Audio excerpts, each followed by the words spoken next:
The garland shimmered on the table as my daughter handed me the plate with a smile that was too perfect to be sincere. On Christmas Eve, her house smelled of vanilla cinnamon and old promises. "Dad, I made your favorite cupcakes. Eat one, please," she said. Something in her eyes froze my blood. I am 62 years old. I have seen many looks in my life, and hers was not one of affection, but of calculation. I will never forget the dark feeling crawling up my spine while family laughter floated around me. There was laughter silverware clinking soft Christmas carols on the radio, and my son-in-law Michael telling a trivial story. I nodded, but my attention was trapped on the slight trembling of her hands as she arranged the plates. I thought about my years of hard work. I thought about the sacrifices I made to give her an education, a house, and security. I also thought about how insolent her ambition had become over the last year. The cupcake in front of me looked harmless. It was a small treat, topped with pink frosting. However, something in her smile did not match the sweetness. It was as if she were celebrating a victory I did not yet understand. I picked up my fork slowly. I looked at my daughter one more time and understood that my unease was not fear but instinct. When you get old, you learn to listen to your body before you listen to people. Without making a sound, I took advantage of the moment everyone was laughing and discreetly switched my plate with her husband's. It was a minimal gesture, almost ridiculous, but I felt immediate relief. No one noticed. My daughter kept talking without taking her eyes off me. Time seemed to stretch like a taut thread, and the dessert sat between us, like a twisted promise, waiting to be fulfilled in silence. But before we continue, I would like to know if you have subscribed to the channel William's Revenge Stories, and if you liked the video. This helps me see that you support me and enjoy my stories. Now let's continue. 15 minutes later, my daughter's husband clutched his chest, as if something were burning him from the inside. His laughter died halfway through a sentence, and the glass slipped from his fingers, smashing onto the floor. The shattering glass cut through the festive air of the night. My daughter stood up abruptly, faking alarm, and everyone surrounded the table. I remained motionless, with an ancient cold walking down my back. His breathing became harsh, and I understood that the time for pretending was over for everyone. They called an ambulance while he doubled over with a groan that still echoes in my ears. Amidst the chaos, my daughter sought my gaze with a panic she could no longer hide. For an instant our eyes met, and I knew she understood. She understood that her trap had not fallen where she expected. I feigned shock, but inside a certainty held me up. That cupcake was not meant for her husband. The entire living room turned into a whirlpool of voices, phones, nervous footsteps, and lights turning on without any order. On the way to the hospital, I rode in silence in the back seat of a neighbor's car. My daughter was in the front, trembling, giving useless orders. I watched the streetlights pass by like twisted memories. I thought about the recent arguments over money. I thought about her anxiety to advance the inheritance. I thought about the coldness with which she spoke to me weeks ago. Every piece fell into place with cruel precision. The instinct that saved me that night began to demand explanations, and I knew that Christmas had ceased to be a holiday forever. The doctors took him away immediately while we stayed in the waiting room with Christmas decorations still hanging on our clothes. My daughter paced from one side to the other, repeating that it was all an accident. I nodded without saying a word. Inside, the old archive of my memory opened up. Hidden debts, nervous visits, questions about my properties. None of that had been accidental. The woman in front of me was no longer just my daughter. She was also a suspect, and for the first time I felt fear of the blood that connected us. When a nurse came out to ask for clinical data, my daughter volunteered to answer with a speed that confirmed my doubts even more. She named allergies, medications, and habits I did not know about. While she spoke, she avoided looking at me. There was a clumsy tone in her voice, as if she were reciting a poorly learned alibi. I answered only what was essential when they asked about me. No one noticed the storm growing silently inside my aging chest. I thought then that the truth would eventually surface by its own weight, as always happens with poorly hidden sins. That night, after an endless hour, the doctor announced that the patient had suffered acute poisoning. The word fell like a dagger in the middle of the family gathered in the hallway. My daughter let out a stifled theatrical scream that contrasted with the paleness of her face. I leaned against the wall so I would not fall. The thought I was avoiding settled in with brutal clarity. If I had been obedient, the one on that stretcher right now would be me. I felt a cold sweat break out on my forehead, and I understood the real magnitude of that cursed Christmas. When they took blood samples and asked questions about my son-in-law's body, I understood that nothing would ever be the same again. I saw my daughter talking to the doctors, with the police who were starting to arrive, and with the family who pretended not to understand.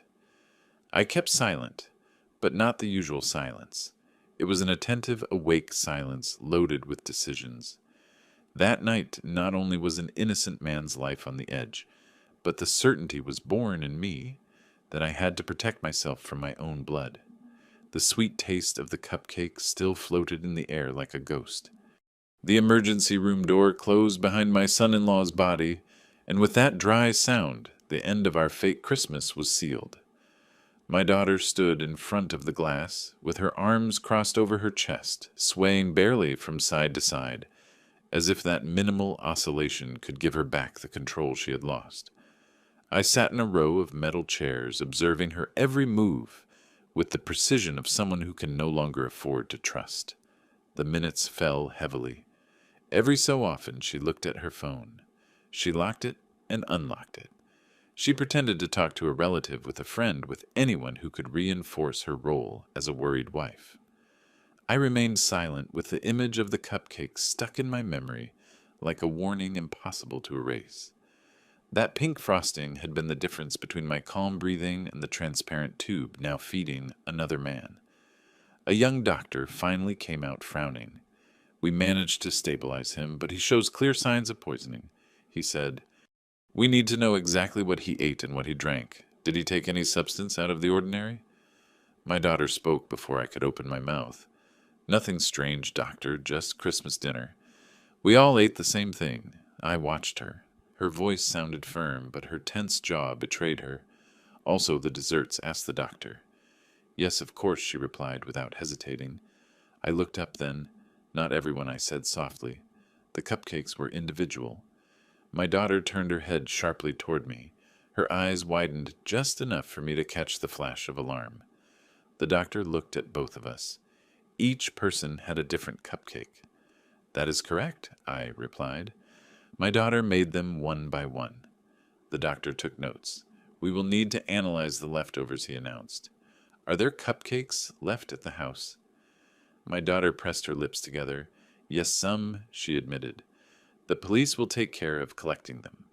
That moment was the first time I saw true fear cross her face. The following hours were a parade of officials. Questions, forms, and whispers. The word poisoning began to repeat, with a gravity that could no longer be disguised. I answered the minimum, taking care with every word. My daughter, on the other hand, appeared anguished but excessively willing, like someone trying to hide something by offering too much. Inside my mind replayed recent scenes. Her insistence that I come this Christmas, her sudden sweetness, after months of coldness, her insistent curiosity about my assets. Everything I had wanted to interpret as reconciliation was now revealed as a strategy. Near dawn, a police officer approached us. "We will need both of you to accompany us to give a formal statement," he said, in a neutral tone. My daughter nodded immediately. "Of course," she answered, "whatever is necessary." I also nodded, but I did not look at my daughter. In that shared silence, there was no longer an alliance, only a truth starting to break through. At the precinct, the white lights of the interrogation room made me feel older than ever. They offered me water, and I accepted it. My daughter was taken to another room. I did not see her for hours. Meanwhile, an agent asked me questions. What had we eaten? Who had prepared what? What was my relationship with my son-in-law? Were there family conflicts? I answered calmly. I did not hide the recent tensions. I did not mention my direct suspicions yet. I knew that everything must be said in its own time, so as not to die before being born. When I finished, they left me alone for a while in a small room. There, for the first time since dinner, I allowed myself to tremble. Not from fear of the law, but from the certainty of having been one step away from dying by the hand of the one I had raised with so much love. By mid-morning, the doctor appeared again with more information. The substance found in my son-in-law's blood was not common. It was an industrial chemical that in small doses could cause severe poisoning, and in larger doses, death. Everyone present fell silent. My daughter no longer feigned fainting upon hearing that. She went rigid with her back straight, as if an invisible thread were holding her up. The prognosis is reserved, but stable, added the doctor. I felt a contained relief. That man whom I had saved without intending to was still alive, and yet his survival would not bring peace. It would bring questions. That afternoon, the agents went to my daughter's house. They collected the remaining Cupcakes jars from the kitchen trash bags. I remained in the hospital waiting room alone, watching the stretchers pass by. I thought about how a small gesture had changed the course of so many lives. A change of plates, an act almost insignificant, and yet as decisive as a gunshot. When I could finally see my son-in-law for a few seconds, he was pale, connected to wires, with tired eyes, barely opened. I approached carefully. "David," he murmured with difficulty. The taste was weird. "What taste?" I asked. "Bitter behind the sweet." I nodded without saying more. That single phrase was enough for me as an intimate confirmation. That night, I returned to my house for the first time since the dinner. Everything was exactly the same as when I left. The table set the ornaments, lit the tree shining naively next to a nativity scene that now seemed cruel to me. I entered slowly, as if that house were not mine. I turned off the lights one by one. The silence became deep again. I sat in the kitchen in the same chair where I had eaten dinner hours before. I imagined my hands taking that cupcake, bringing it to my mouth trustingly. I imagined the burning rising up my throat, the suffocation, the floor getting closer. I felt a chill run through my entire body. For the first time in many years, I had a vivid awareness of my own mortality, and along with it, of the fragility of the bonds I always believed unbreakable. The phone vibrated on the table. It was a message from an unknown number. I opened it. It said only this: "Tests confirmed toxic substance in one of the cupcakes. Investigation in progress." I set the device down slowly. My daughter had gone from smiling hostess to possible suspect in a matter of hours, and I had gone from trusting father to silent witness of an attempted murder. I looked at the Christmas tree one last time before going up to my room. The star on top shone with a light that now seemed foreign, almost mocking. I lay down dressed without even undressing, with my eyes open in the gloom. I knew then that what happened was not an accident or a misunderstanding. It was the first act of a monstrous truth that was just beginning to reveal itself, and I, at 62 years old, had just discovered that the greatest danger did not come from outside. It came from my own blood. When that day dawned, I understood that the previous night had marked a line that could no longer be crossed back. I got up slowly with a tired body and a mind awake in a cruel way. The hospital had left a bitter taste of chlorine and fear in my mouth. I made coffee without turning on the radio. I was not ready to hear Christmas carols after having seen a man struggle between life and death over a pastry. While the water boiled, my memory began to rewind on its own, as if an invisible hand were rewinding my life to the origin of everything. My daughter, the little girl I carried on my shoulders when I could still run without getting winded, the one who drew crooked hearts for me on wrinkled paper, the one who promised she would never forget me when she grew up. That girl had disappeared years ago, but I had refused to accept it. I remember the day she began to change. It was not abrupt. It was not obvious. It was a sum of small gestures.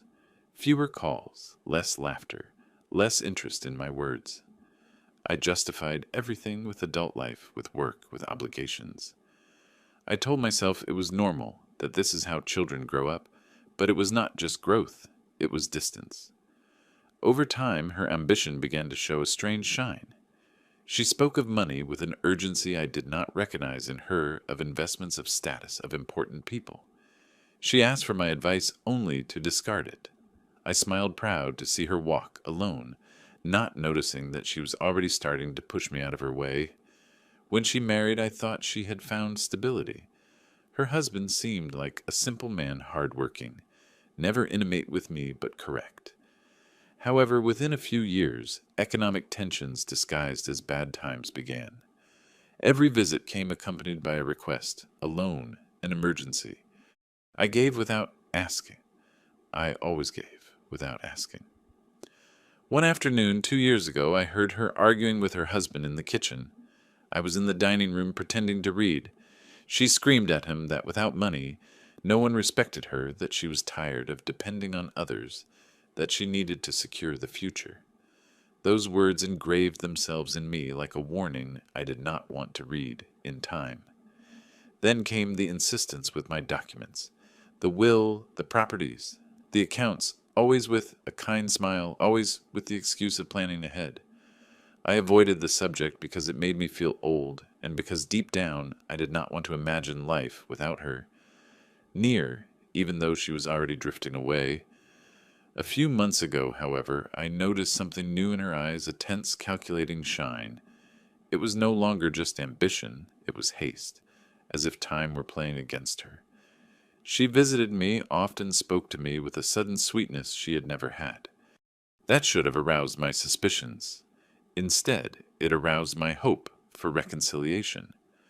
I remember now the way she looked at me that last week before Christmas, as if I were a pending transaction, as if my existence had gone from being a father figure to that of an obstacle. When she hugged me, she did it with a strange stiffness. I chose to believe she was nervous about the party. That was my great blindness. The phone rang near noon. It was the hospital.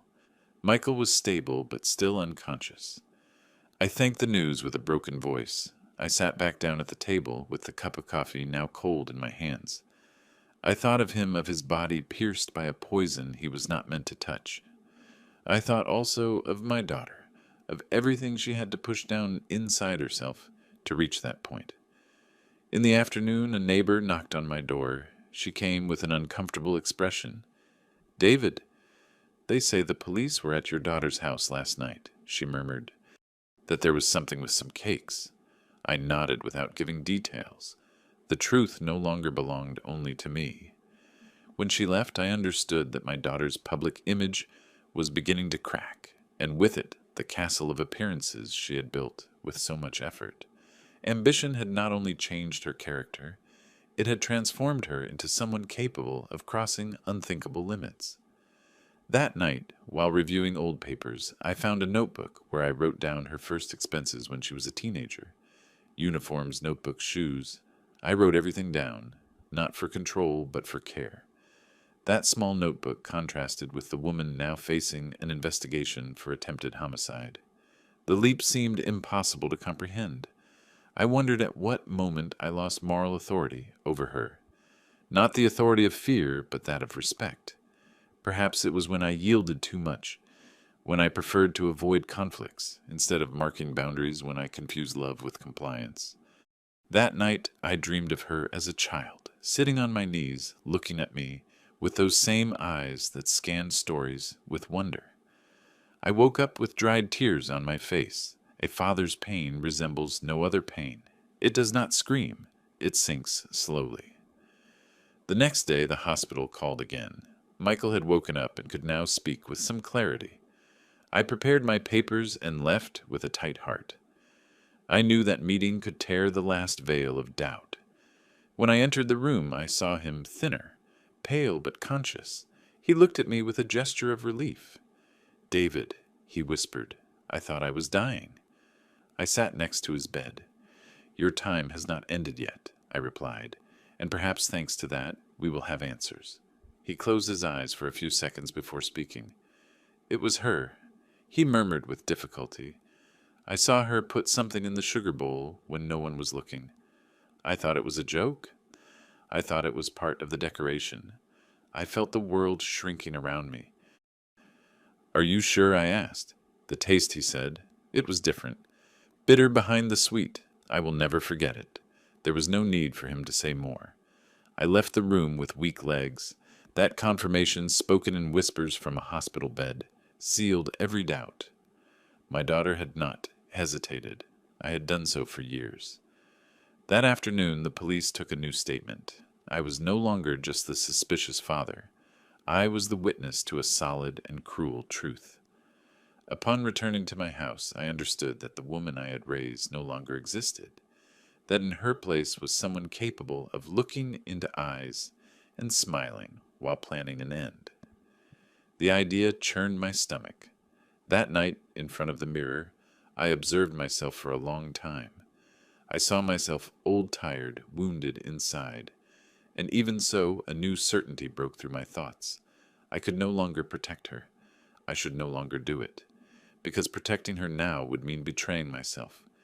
And because the last Christmas we spent together was not just a ruined party. It was the exact day I understood I had lost my daughter long before almost losing my life. I returned to my daughter's house the next afternoon, when I knew she would stay all day at the hospital accompanying her husband. The police had already passed by several times, but I needed to return alone, without official questions, without eyes on me. I needed to face that space with my own eyes. I opened the door with the spare key I still kept. The smell of recent cleaning hit me immediately, too intense to be natural. They had tried to erase something. One always cleans harder when one wants to hide guilt. The house was silent. The Christmas tree was still lit. The lights twinkled as if nothing had happened. That forced normality was disturbing to me. I walked slowly toward the kitchen. The marble counter was spotless. There were no crumbs, no traces of flour, no visible signs of cupcake preparation. Too much perfection for a chaotic night. I put on my glasses and began to observe with the patience the years gave me. I opened the drawers one by one. Silverware molds, baking paper. Everything in its place. Then I checked the pantry. The sugar was in a new jar recently filled. That detail made my skin crawl. I remembered my son-in-law's words. I saw her put something in the sugar bowl. I took the jar in my hands. It was heavy, too heavy for its size. I uncovered it carefully. A faint chemical smell, almost imperceptible, mixed with the sweetness of the sugar. I closed the jar immediately. My heart was beating hard, but it was not fear. It was a mixture of rage and clarity. I took a plastic bag from the drawer and placed the jar inside. I did not know exactly what to do with that yet, but I knew I should not leave it there. I continued searching. At the bottom of the trash can, I found a bag closed with a double knot. I opened it carefully. Inside were remnants of wrappers from a small transparent jar without a label. At the bottom, just a few dry drops of a thick liquid. I kept it all. Every object was a piece of a puzzle my mind had already begun to assemble. They were not there by chance. My daughter did not improvise. She was always meticulous. She had prepared everything in advance. I sat for a moment in the kitchen chair. I looked at the place where hours before we had shared dinner. The image of her smile, offering me the cupcake, returned with unbearable sharpness. It was not a smile of love. It was a smile of certainty of an announced ending. A shudder ran through me entirely. I walked to her bedroom, not out of morbid curiosity, but intuition. In the dresser drawer, among underwear and old papers, I found a blue folder. Inside were printouts of my bank statements, photocopies of deeds, sheets with underlined numbers, dates, calculations. I put a hand to my chest. She had been reviewing my assets for months without saying a word to me. Among those papers I found a folded sheet with handwritten notes. My name, the approximate value of each property, a final sum written in red. Below a single word, Christmas. I felt like I ran out of air for an instant. There was no doubt whatsoever. I kept the folder just as it was. I took photographs of every sheet with my phone. I did not want to move anything more than necessary. I knew the police already had evidence, but I also knew that sometimes a truth must have multiple backings to be fully believed. Before leaving, I went back to the kitchen. I looked at the place where I had left the sugar jar. I thought about how many times I had sweetened my life there with simple gestures, shared coffee-light laughter. I never imagined sugar would become the proof of a deadly betrayal. I left the house and locked it. The sun was starting to set. The sidewalk was dyed with long shadows. I breathed deeply several times before getting into my car. I felt strange, as if I had just left the scene of a crime that was not yet finished. I went straight to the hospital. I needed to speak with Michael again. When I entered his room, he was awake, more conscious than the day before. I showed him, without saying a word, the photo of the sugar jar. His eyes widened. "That was on the table," he whispered. "She got up before dessert and went to the kitchen." "Did you see her do anything else?" I asked. "Just move things," he said. "I thought she was organizing." I nodded. I did not need more. I asked him to rest. On the way out, I spoke with one of the officers guarding the hallway. I showed him the photos. His expression changed immediately. "This is important," he said. "We are going to add it to the file." That same night, they took a new statement from me. I handed over the images. I described what I had found. Every word stuck like a hot iron in my throat, but I did not reject any. I was not going to stay silent again. Not for her, not for anyone. When I returned to my house, it was already early morning. I took off my coat slowly, as if every garment now weighed double. I sat on the bed without turning on the light. In the gloom, I thought about everything I had just overcome in a few hours. The father who doubted the man who suspected the witness, who confirmed. Each version of myself seemed to succeed one another with pain. That night, I did not dream. I stayed awake staring at the ceiling until it began to lighten. In the morning, the phone rang early. It was the police. The agent's voice sounded more serious than before. "Mr. David," he said, "the lab confirmed traces of a toxic substance in the sugar from your daughter's house. It matches what was found in your son-in-law's blood." I closed my eyes. "So it was not an accident," I said. "No," he replied, "not anymore." I hung up, unable to speak. I got up and went to the window. The city was waking up like any other day. People walking buses, passing bakeries, opening their doors. The world kept turning indifferent to the ruin brewing inside a family. Deep down, something else broke inside me. It was not surprise. It was the last resistance of a father who still wanted to believe in his daughter's innocence. That last thread broke at last. Hours later, I learned that the agents had returned to the house with a broader warrant.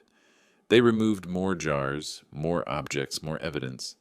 I also learned that my daughter began to be formally considered a suspect. The word pierced me with a mixture of nausea and relief. Suspect. Not daughter. Not hostess. Suspect. That afternoon, I walked a lot aimlessly. I needed to tire my body to calm my mind. I thought about everything I had allowed in the name of love. I thought about how much I had kept quiet so as not to lose her. And yet I had been about to lose my life for that same silence. I understood then that I had not only discovered a crime, I had discovered the real price of having confused protection with blindness for so long. And I could no longer close my eyes ever again. The day dawned heavy, as if the air itself carried a thick guilt.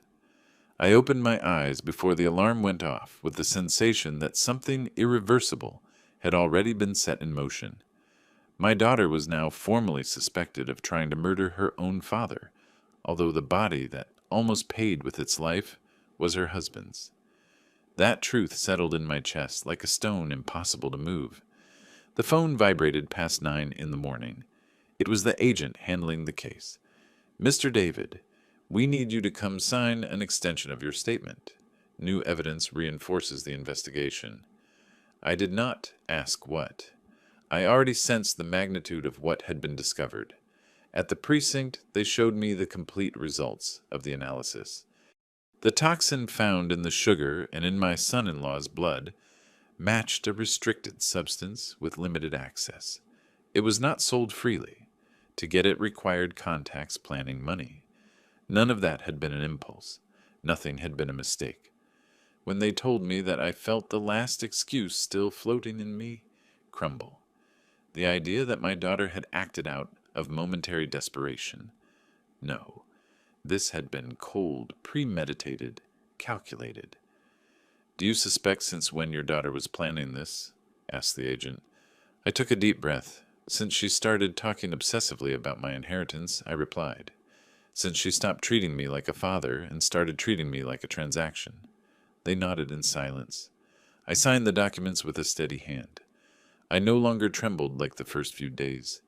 Fear had been displaced by something denser, a lucid sadness.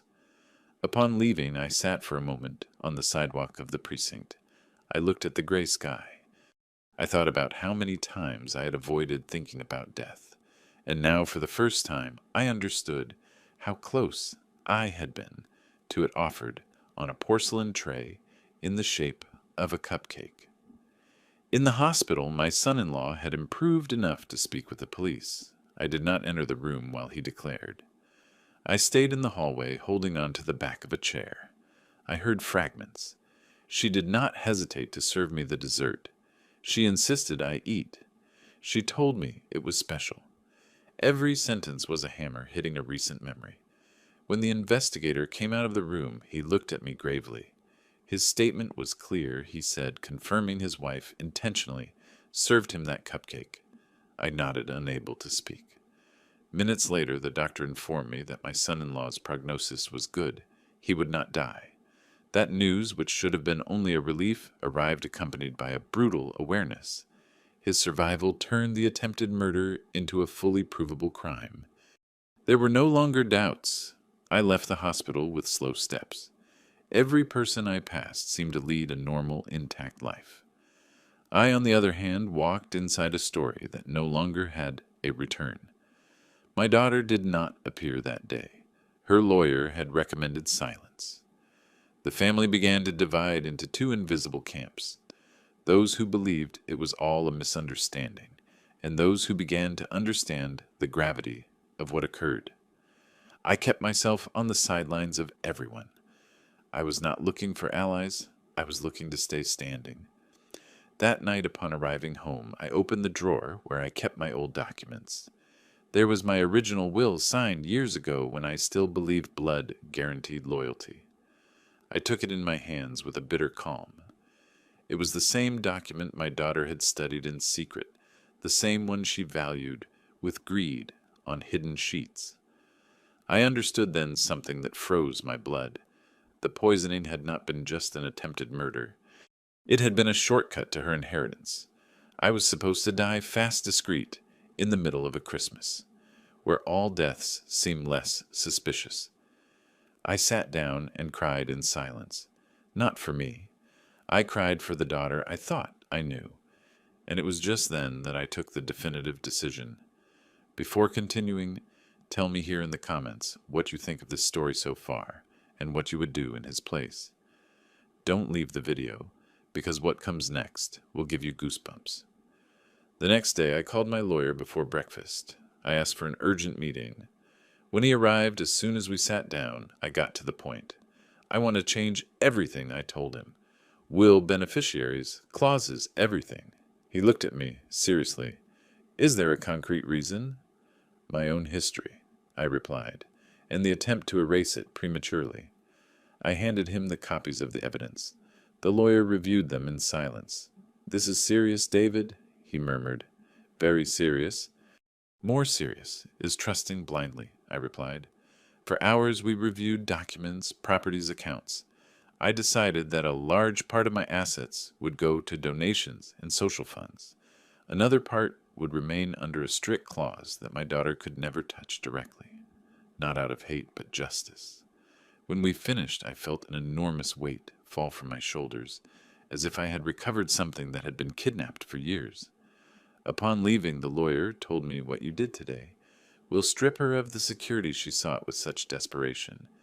Maybe that way she stops looking for endings, I replied.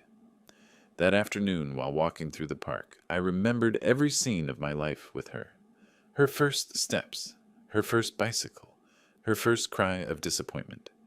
I never imagined that one day I would have to protect myself from my own daughter. At night, I received a message from an unknown number. It was her. I know everyone knows already, but you and I can still fix it. I read those words slowly. I did not reply immediately. I sat at my desk. I turned on the lamp. I placed in front of me the copies of the analysis, the photos of the sugar, the lawyer's new signatures. Everything was already past the point of no return. I replied with a single sentence, "You already fixed everything that Christmas night." Minutes later, she tried to call me. I did not answer. That night, I slept for the first time without nightmares since the poisoning attempt. I did not sleep well, but I slept without internal screams. Something was ordering itself inside me, although that order came accompanied by ruins. I understood with painful clarity that the truth no one suspected could no longer hide under the pink frosting of a cupcake. Now it was naked, brutal, irrefutable, and its face had exactly the shape of betrayal. Not a whole week passed since my last dry response before my daughter showed up at my front door. It was a gray afternoon, the kind that turns off the colors of the world.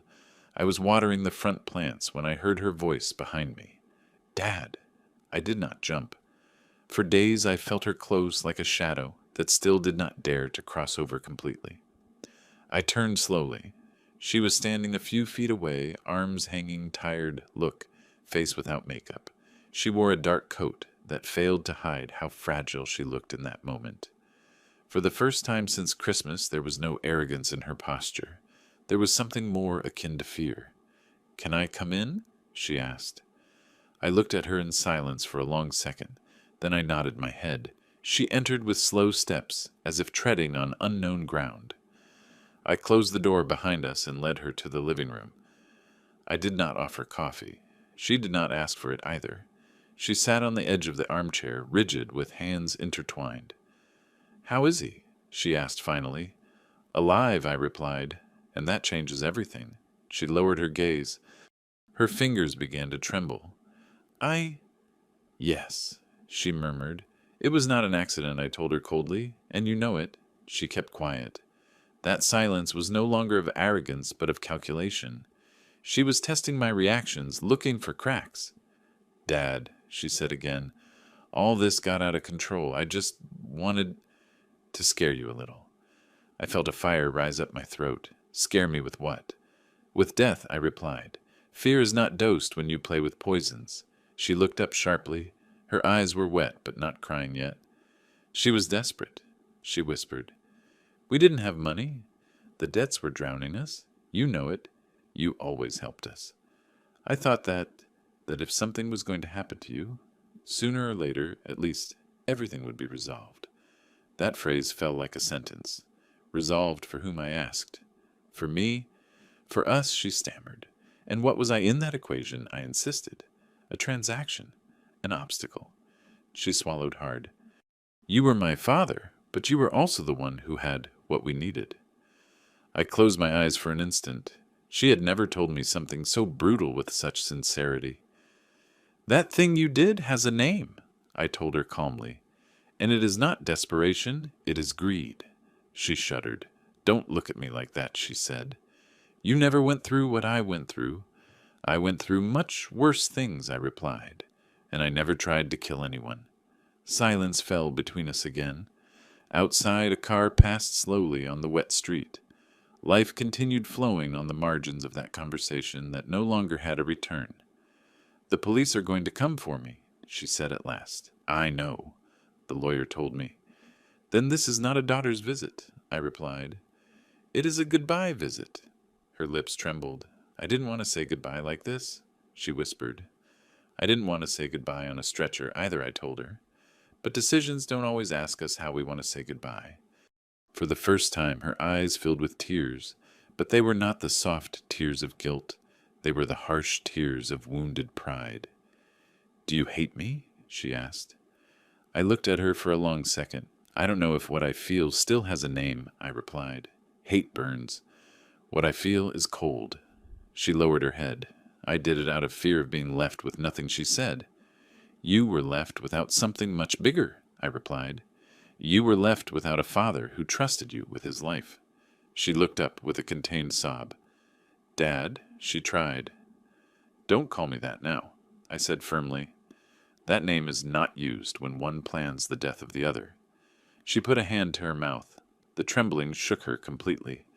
I didn't think he would eat the cupcake, she whispered. I thought you would eat it. The world stopped for a second inside me. Thanks for confirming it, I told her. I no longer have any doubt. She got up abruptly. She walked a few steps around the room and sat back down undone. It wasn't supposed to happen like this, she repeated. It wasn't like this. There is never a correct way to poison someone, I replied. Her tears began to fall soundlessly one after another. I did not get close to console her. Not any more. What are you going to do with me? She asked at last. Are you going to turn me in? I looked at her with a calm she did not expect. I already did everything I should, as a citizen, as a witness. And as a man, I replied. The rest no longer depends on me. But you could help me, she insisted. You could say you exaggerated, that you doubted that it was nerves. That is called lying, I said, and I lied for you my whole life. It's over. She stayed silent. Her breathing was now short, desperate. Then that's it, she murmured. I have nothing left. There's always something left, I replied. The thing is now, you don't like what you have left. She got up slowly. She walked to the door. Before leaving, she turned one last time. I thought you would be afraid of me, she said. I was afraid of you, I replied. That Christmas night. Now, not any more. She opened the door with difficulty. Before crossing it, she murmured, I just wanted to secure my future. And you lost the past, I replied. The door closed behind her with a dry sound. I remained standing in the middle of the living room, feeling that something definitive had just broken forever. That night, I understood that my revenge would not have screams, nor blows, nor blood. My revenge would be watching her face, what she had tried to avoid the truth. And now, for the first time since she was born, my daughter could no longer hide behind her smile. The house remained in a thick silence after my daughter left. It was not a silence of calm, but of conclusion. I stayed standing in front of the closed door for several seconds, listening to my own heartbeat booming in my ears like dry knocks against an invisible wall. That visit had been the last attempt at manipulation, the last desperate gesture of someone who knows the ground has sunk beneath their feet. I walked slowly to the dining room and sat down. The clock marked 6 in the evening. Outside, the sky began to darken. I turned on the desk lamp and opened the drawer where I had kept the copies of the new will days ago. I placed them in front of me. The paper crackled under my fingers as if it also understood the weight of what it meant. I remembered my lawyer's face while we ordered every clause. There was no judgment in his look, only professionalism. I was just another client resolving his legacy, although inside I was resolving something much deeper, the definitive rupture between what I was as a father and what I had to be as a man. The next day I returned to his office. I signed every sheet again with a steady pulse. There was no regret, there was no hesitation. Every signature was a closure, every initial a border. When I finished, the lawyer looked at me gravely. Starting today, your daughter is subject to a strict condition, he said. She could only access a minimal part of your assets if a judge determines that there is no criminal responsibility. I nodded. And that is not going to happen, I said. I left there with a mixture of fatigue and relief. I did not feel triumph. I felt order, the same type of order one feels after cleaning a wound that had been infected for a time, even if the pain still throbs. In the afternoon, I received a call from a bank. Requests for suspicious movements in accounts where she no longer appeared. Transfer attempts rejected. She had tried. even after everything she had tried to move what no longer belonged to her. That news did not surprise me. It only confirmed that her ambition remained intact, although now she was cornered. Hours later, the lawyer called me again. David, they tried to file an appeal to stop the change of the will. He said they allege emotional pressure. I let out a brief, bitter laugh. The emotional pressure almost killed me, I replied. You go ahead. We hung up. I stayed alone again. I thought then that my daughter still did not understand something fundamental, that she no longer had power over me. For years she had it without knowing it. Every gesture of mine was conditioned by the fear of losing her. Now that fear had died with the cupcake I did not eat. 2 days later, I learned that the judge had rejected any attempt at preventive challenge. The document was valid, legal untouchable for now. That was the first real crack in the armor of security my daughter had tried to forge with poison.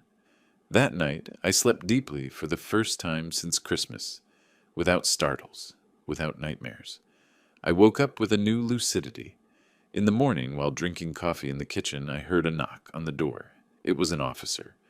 He came to formally notify me that my daughter would be cited to testify again now under a more complex figure. Attempted homicide with aggravating circumstances. Those words spoken with such simplicity shook me inside. The officer looked at me with respect. "Did you do the right thing?" he said. I nodded without answering. The phrase was not enough to describe what I had lived. That same day, one of my brothers-in-law came to see me. He had always been a lukewarm man, one of those who prefer not to take sides. "David, the family is very divided," he said. "Some believe you should help her." I looked at him with serenity. "I already helped her my whole life," I replied. "Now she must face what she did." "But she is still your daughter," he insisted. "And I am still the man she tried to kill," I replied. He said nothing more. He lowered his gaze. He left without saying goodbye. I understood then that I was not only losing my daughter, I was also losing ancient illusions about family as an unconditional refuge. Sometimes family also wounds with more precision than anyone. That afternoon, while organizing the attic, I found an old box with photographs. I opened it. There she was, small, in a white dress, sitting on my knees on her first birthday. I was smiling widely. I observed myself from the past with tenderness and sadness. I spoke in a low voice to that man in the photo. "You didn't know what was coming, but you loved as you could." I put the box back. I did not break it. I did not throw it away.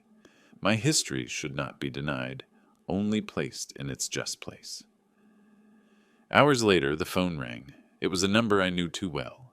I did not answer immediately. I let it ring until it cut off. A little while later, the message arrived. They told me I have nothing left, that everything changed. "I need to see you." I did not reply. I turned off the phone. That night from my window, I saw a car pass slowly in front of my house. I did not distinguish who was inside. I did not need to do so to know. My daughter's shadow still prowled, looking for a crack to enter. But the house no longer had open cracks for her. The next day, the local press began to insinuate the case. A woman investigated for poisoning at a Christmas dinner. The details were scarce, but the rumor grew. I did not read the papers. I did not want to know the distorted version of my own tragedy. Mid-morning, the lawyer called me with a different tone. "David," he said, "there exists a document your daughter did not know you had signed years ago." "Which one?" I asked. "A preventive power of administration activated automatically if you were considered incapacitated or deceased," he explained. "She thought that power would come into effect with your death. But that power was annulled yesterday with the new will." I felt a wave of cold. "Does that mean she no longer has access to anything I asked?" "Exactly," he replied. "Nothing immediate, nothing indirect, nothing hidden." I hung up slowly. That was the final blow she had not foreseen. Her whole plan was sustained on that power. That document was the door through which she believed she would enter at the end of her play. But that door no longer existed. For the first time since Christmas, I felt something resembling a silent justice arranging pieces. That afternoon, I received another message from her. Only one word: "You ruined my life." I read it calmly. I thought about the answer for several minutes. Finally, I wrote, "No, you tried to take mine." She did not write again. That night, I understood that the document she did not see coming was not only a legal paper, it was the symbol of something deeper. I had stopped being the father who protected at all costs, even when he was being betrayed. Now I was simply a man who was no longer willing to die, to maintain a lie, and her fall, which until then was invisible, began to accelerate in silence. The call arrived shortly after dawn. The sound of the phone no longer startled me like before, but it still brought with it a gravity that had become part of my days. It was the hospital. The nurse's tone was firm, professional, almost solemn. "Your son-in-law is fully conscious. The police already took a formal statement. They need you to present yourself today." I hung up and remained seated on the bed for several seconds. I knew what that day meant. It was not just the continuity of an investigation. It was the definitive moment when the truth would stop being a suspicion to become a public fact. I dressed slowly, like someone preparing for a funeral that is not foreign. At the hospital, the hallway was fuller than other times. 2 agents waited in front of my son-in-law's room. When I entered, he was already sitting partially up in bed, with color returning little by little to his face. His eyes, still tired, looked at me with a mixture of gratitude and shame. "Thanks for saving me without knowing it," he said as soon as he saw me. I shook my head. It was not a heroic act. It was an old man's instinct. He tried to smile, but did not quite manage it. Minutes later, the agents entered. They took out a recorder. They asked him to relate what happened one more time from the beginning. I remained in a corner, in silence. Michael recounted every detail with a precision that left no room for doubts. My daughter's insistence, the strange taste, the immediate, burning, the sudden dizziness. When he mentioned the sugar bowl, I saw one of the police officers exchange looks with his partner. Upon finishing, one of the agents nodded. "It matches the lab analysis," he said.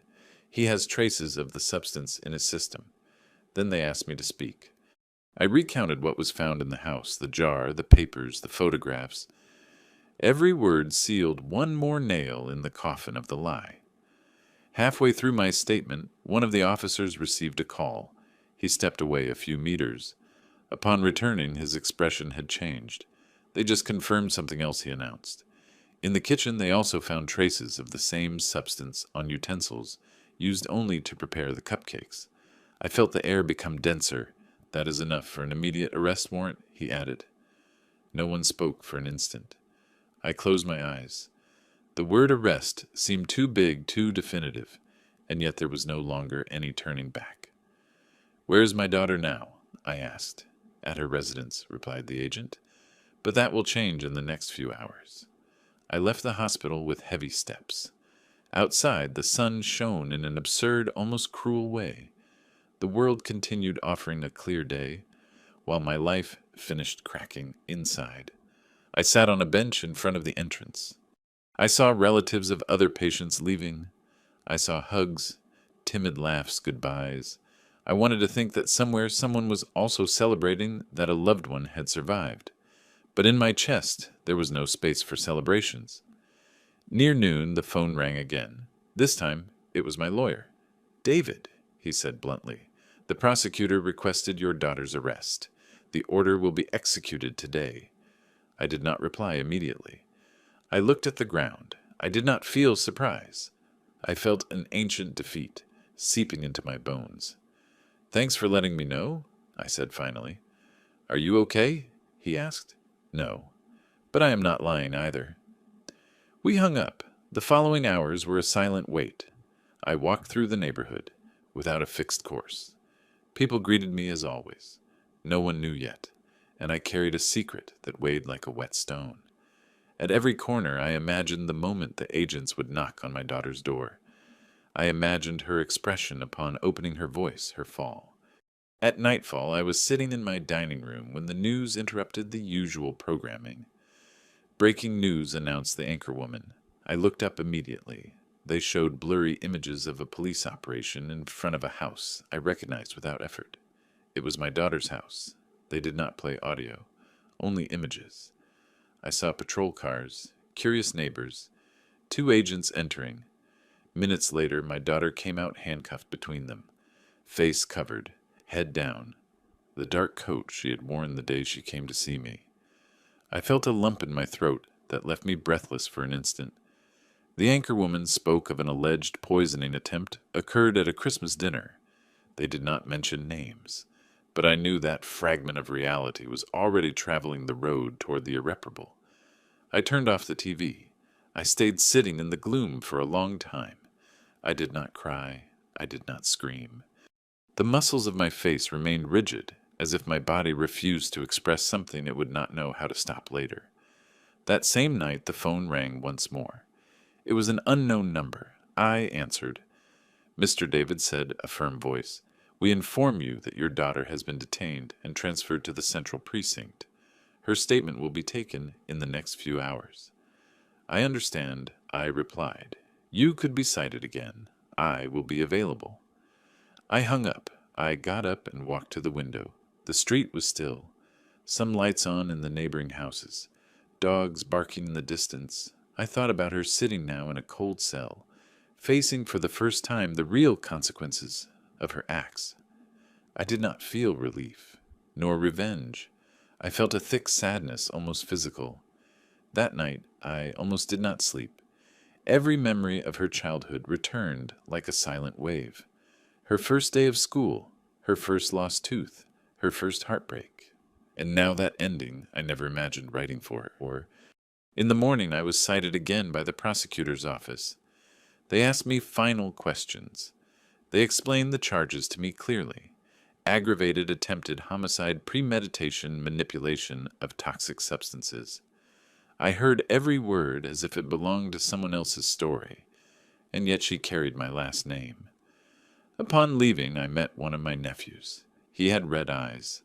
"Uncle, everyone knows already," he told me. "The family is in shock." I nodded. "Shock lasts a little while," I replied. "The truth lasts a lifetime." That afternoon, when the sun began to set, I sat alone in the kitchen. I made coffee. I drank it slowly. I thought that simple and honest taste was now the clearest limit I had against everything that had been corrupted. I understood that the day the truth came to light was not only the day they arrested my daughter, it was the day I definitively stopped protecting a lie, named love. And I understood also that from then on the story would cease to be private, because justice had already made it public. The night of her arrest was long, endless, as if time had become thick just to punish me with every second of awareness. I remained at home with the dining room light on, sitting at the table where so many times we shared bread, laughter, and feigned silences. Outside, the city breathed, normally ignorant of the collapse of an entire family. Past midnight, the phone rang. It was my lawyer. "David," he said with a contained voice, "the charge is formal. There will be no immediate release. They will transfer her to the detention center before dawn." I thanked him for the information and hung up. I did not ask anything else. I no longer needed details to know that was definitive. The next morning, the scandal was already in all the media. Headlines, opinions, conjectures. No one pronounced her name, but everyone knew who it was about. A woman arrested for trying to poison her father during a Christmas dinner. That phrase pierced me like a dull blade. Deep, slow, impossible to avoid. Mid-morning calls began to arrive. Relatives, acquaintances, people who hadn't spoken to me for years. Some sought to confirm the rumor, others to offer me clumsy solidarity. I answered little and cut them off fast. I did not have the strength to listen to others' justifications. Her husband appeared at my house that same day, pale, thin, still weak from the poisoning. He walked with difficulty. "Did I have to come?" he said as soon as he entered. "I couldn't stay without telling you something." We sat face to face. For an instant neither spoke.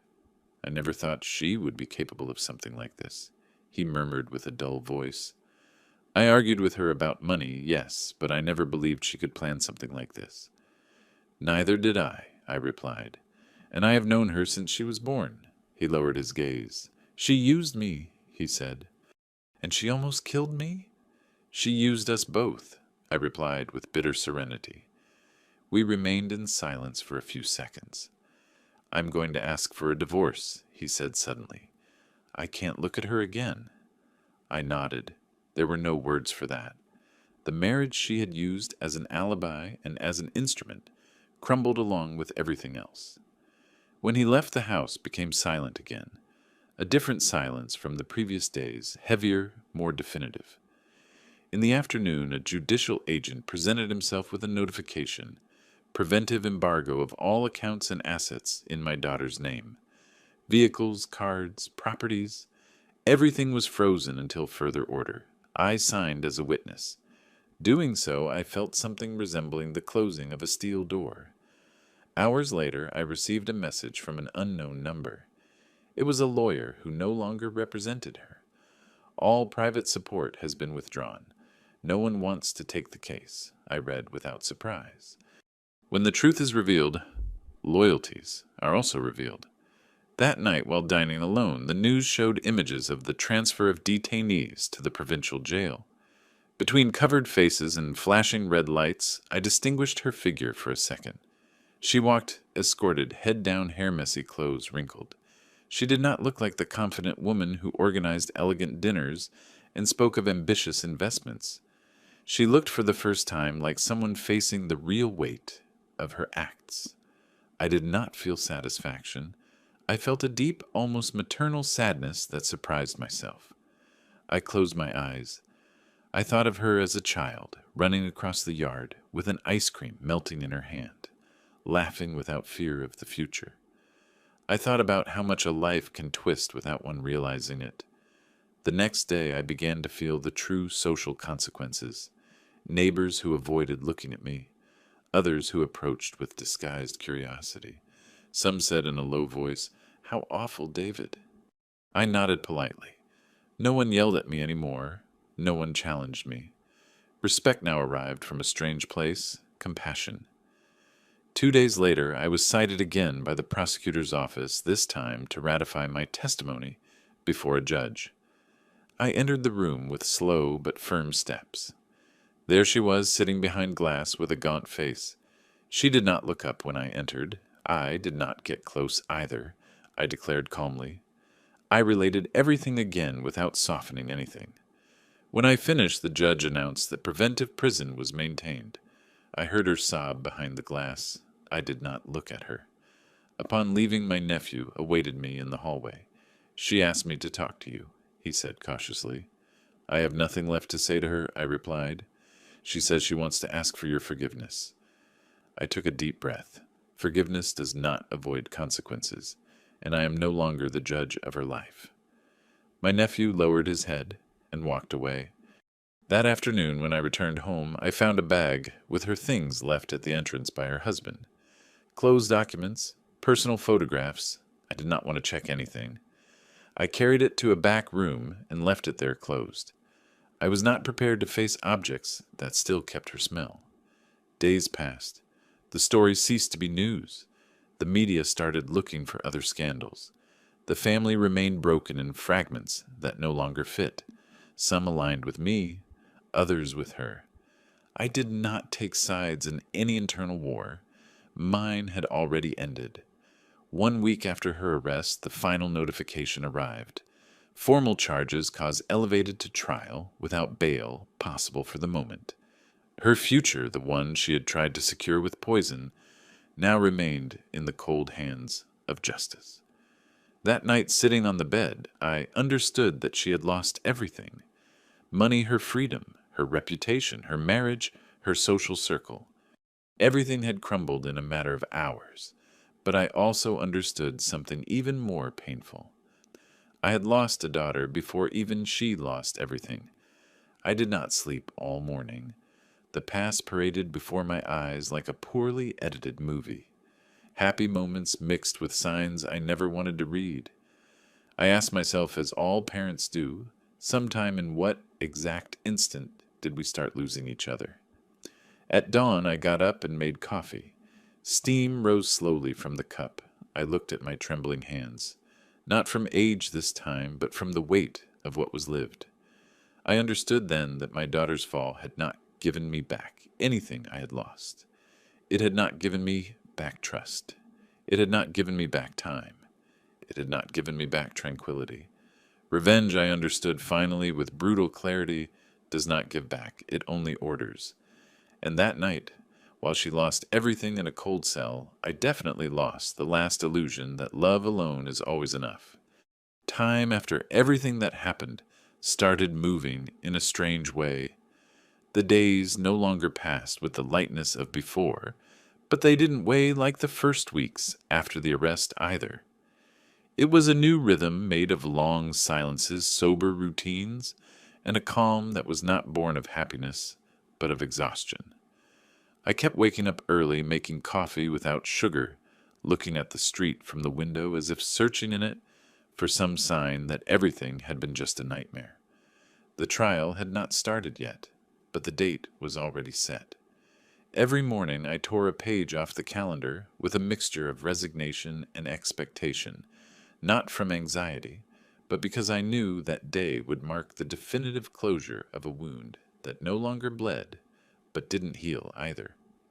One afternoon I received the official citation to testify at the trial. The envelope arrived by certified mail. I opened it with steady hands, without the tremor that accompanied me for so many months. I read my full name, the file number, the date, everything written with an administrative coldness that contrasted with the story those words carried. I kept the citation in the desk drawer. I no longer needed to review it again and again. I knew exactly what I had to say, not from legal preparation, but because the truth was already ordered inside me. Days later, I went to the hospital again to visit my ex-son-in-law. He was already walking on his own. He was still thin, but with a new strength in his gaze. "I'm moving," he told me. "Far from here." "It is a good decision," I replied. "I don't want to keep breathing the same air as her." I nodded without judging. "Everyone flees however they can. I want you to know something, David," he added. "I don't blame you for anything. If you hadn't switched the plates, I wouldn't be here. If I hadn't trusted so much before I replied, maybe none of this would have been necessary." We stayed in silence. Then he shook my hand with sincere gratitude. I knew that man whom I had saved without intending to would also end up being one of the few people who understood the totality of what happened. The day of the trial arrived without me noticing. The sky was gray like so many other times, but that morning the gray seemed thicker. I dressed in the dark suit I barely used. I looked at my reflection in the mirror. The man looking back at me was not only older, he was thinner, more serious, more aware. In the courtroom, the murmur of people filled the air, lawyers, journalists, police, curious faces. I sat in the place assigned to witnesses. I did not look to the back of the room until I heard the dragging of handcuffs. Then I looked up. There she was, my daughter, smaller than I remembered, her gaunt face, sunken eyes curved back. There was no longer a trace of that pride that used to hold her chin high. For a second our gazes met. There was no resentment in hers, nor pleading, only a dry, resigned sadness, as if she finally understood what she had done. I looked away. When the judge called me to testify, I walked to the stand with slow but firm steps. I pronounced my oath and began to speak. I related every detail since that Christmas Eve. The smile, the cupcake, the unease, the switching of plates, the husband's fall, the ambulance, the hospital, the sugar, the papers, the evidence, the visit, the final conversation. I did not raise my voice. I did not seek drama. I did not avenge anything with words. I only told the truth like someone reviewing a story already accepted. When I finished, the judge nodded. The lawyers exchanged looks. In the room, not a single whisper was heard. The truth, when spoken without rage, weighs more. My daughter testified afterward. She partially recognized the facts. She did not deny having adulterated the substance, but spoke of desperation, fear deaths, depression. I listened to her without moving. I did not deny her desperation, but the attempt could not be denied either. At the end of the day, the judge ordered a recess prior to the sentencing. I went out to the hallway with a tight chest. I leaned against a wall to catch my breath. A journalist approached with a microphone. I did not answer him. I had nothing to say to the world.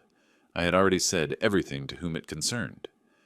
Hours later, the preliminary verdict was announced: guilt-confirmed prison sentence, effective to be determined in the final instance. She listened to the reading without collapsing. I did not move either, not even when the agents led her out of the room. I did not cry. I did not smile. I only closed my eyes.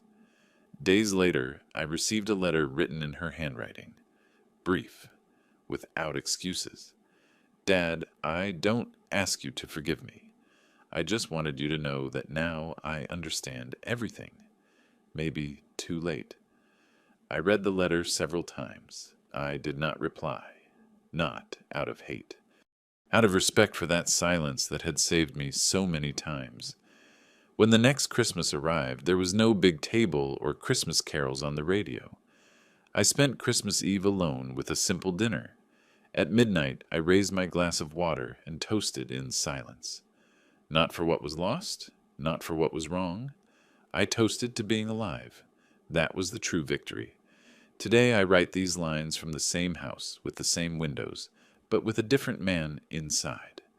I didn't get stronger from the pain. I became clearer. I learned that limitless love can also be a form of destruction, that blood does not guarantee loyalty, and that sometimes the greatest show of dignity is daring not to save the one who didn't want to save you. Christmas will never be the same for me. Every December that smile will return in my memory. The cupcake, the switched plate, the twisted destiny in a minimal gesture. But something else will also return. The certainty that I heard in time, that inner voice that told me something was wrong. Not everyone gets that second chance. I had it. And although the price was unbearable, I keep breathing. I walk, I sleep, I look at the sky. Sometimes with sadness, sometimes with a peace I didn't know existed. The story ended in the courts, yes. But for me, the story ended that night when I understood that my life was also worth protecting, even from my own blood. A year has passed since that Christmas that changed my life forever. The tree returned to occupy its place in the living room, but I no longer look at it with the innocence of before. Now I observe it with respect as a silent witness of everything I was and everything I survived. I learned to live without waiting for calls that will no longer come. I learned to walk without looking back every 5 steps. And above all, I learned that true love does not consist of sacrificing oneself until disappearing, but in knowing how to protect oneself without losing humanity. My daughter serves her sentence. Sometimes I think of her not with resentment, but with the quiet sadness of someone accepting a loss that can no longer be mended. I am still here with my plants, my mornings of coffee, my long silences and my serene nights.